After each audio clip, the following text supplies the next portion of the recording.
I'll just go through the way I set it up to run your Midi outside your environment, and then that way you can split it up amongst different instruments and different computers, and your MIDI is not tied internally. Okay. So the first program I'm using for that will be this Hosting AU. This is free. I like it because it's streamlined and works well. Now you have 4 tracks in here, including an external, which I use for inputting my iPad through an iConnect MIDI.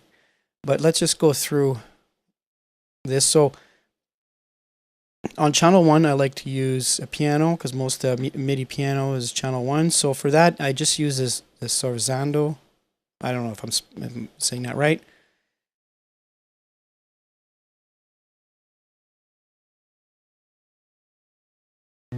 And so this, I use this Salamander piano. I'm just going to basically just open up and show the programs that I use that I find that are very effective. The other one I find that's pretty useful here is the TX16.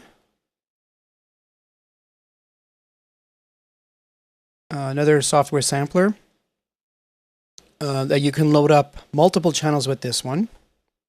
So you can have a lot of different samples going on in this particular one. So on the third one, I will use often, what is it, the electric piano.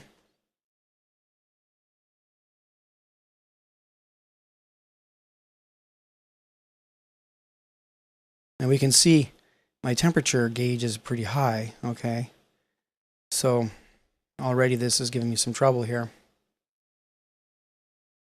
Now the reason why I use this hosting is because of the MIDI channels can be routed through this in this manner. Now these two virtual instruments are not able to differentiate the channels. They're basically, they'll play any channel because you don't have the option to do it. So for that reason, I need to put this so it only plays on channel 1, and I need to put this one so that it only plays on whatever channel I assign it. And I need to use the TX16 with a host, because that way there I can assign the individual MIDI channels right here. So you can see, like under track A, A1 was good. Now under B, I might have B1, and then it'll be, because it's multiple channels, I'll go like C will be B1 as well. You know, and I go through like this, and then depending on the song and the channels, and then with the external input over here, I'm able to put in the it's the aggregate device right here, which is for my iPad.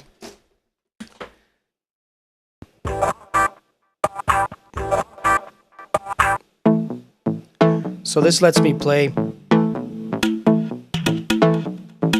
So this is coming from my iPad, okay? Come in, and that's coming through the iConnect Midi 2.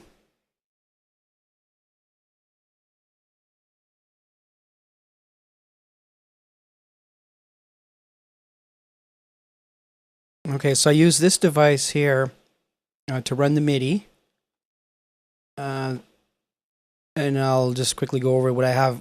So on channel 1 and 2 with the 5 pin standard MIDI cables, this will be where my Korg micro Korg is, and then in MIDI 2 will be where the Akai MPC 1000 is, and in the front we have 2 connections right here, one for the computer, and then for the iPad. The other device thing that I use is the and so this would be the mixer that I use.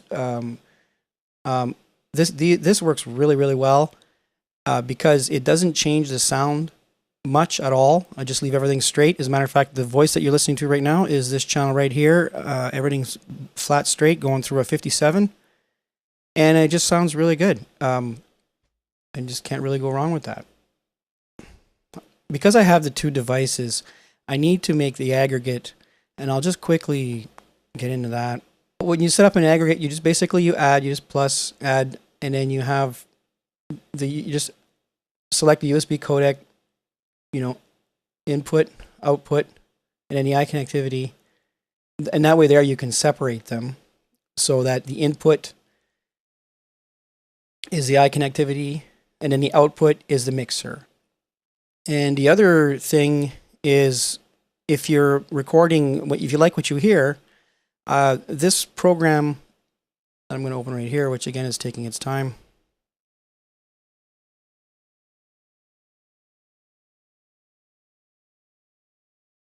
This program right here will record, again, everything you hear with preferences. So aggregate device, it's recording. See, in this particular case, recording 3/4 because it's recording my voice, and then the output is 1 and 2. But the playthrough is not being, you don't hear it. So that way there, this is set up so that when if I like what I hear, I just open it and press record, and it records everything we hear. So this is pretty handy. This is Sound Studio. It's, again, not very expensive. Now the other option is the Linux sampler. And I'll admit it's kind of buggy. So in order to run the Linux sampler, you basically got to open up Terminal.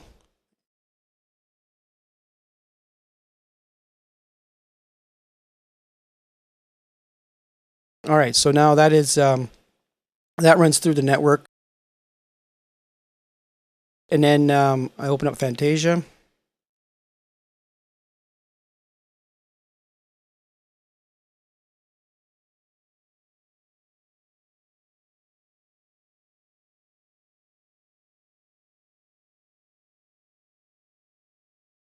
So we'll just put this the piano on channel 1. Okay, so I'm going to use a MIDI player. Now, it's got 16 channels. Now think of this as 16, could be 16 players. All right. Now let's see. I had a jazz thing happening before. Okay, so I'll just put this on here. So here we got channel 1. It doesn't say what it is, but it would be piano. And so I'm going to. This is on channel 1. Okay. And then channel 2, I know on this is a bass, acoustic bass. And so I can do the acoustic bass either with the TX16. So I'll go open this right here.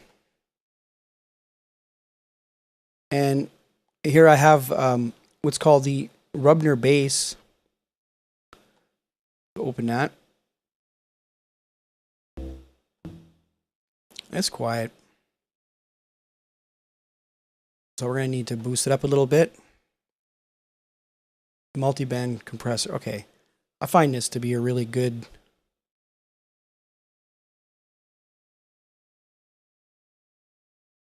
So just raise this a bit like that. You can hear it better.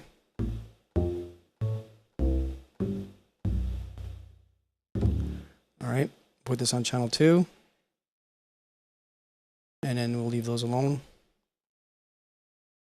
And so here we got 2 pianos. Oh, and for the MIDI, sorry, I have to assign it. And put it on AIC.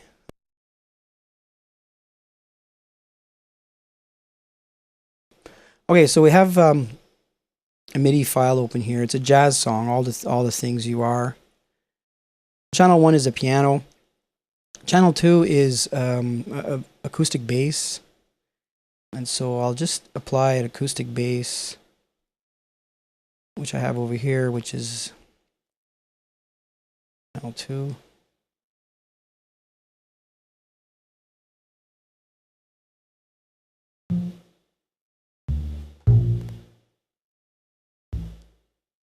All right. And then another thing we need is drums. So 2 different drum. So what I'll use is I'll use these Reaper drums. I just got this going recently.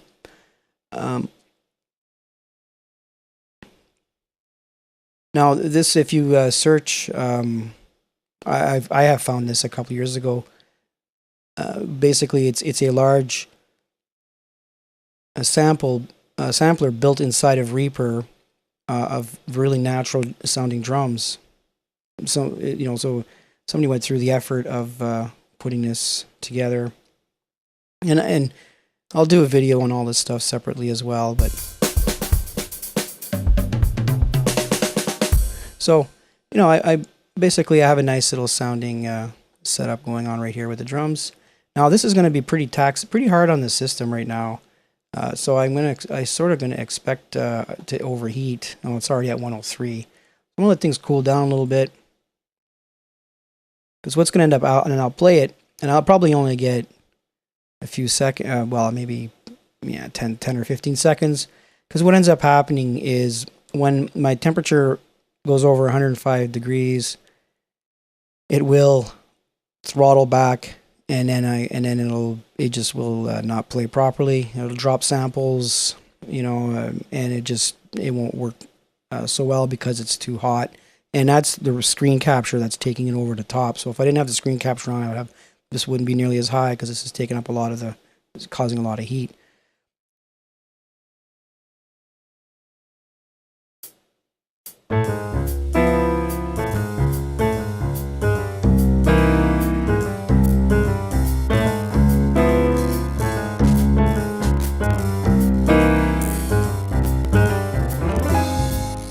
Yeah.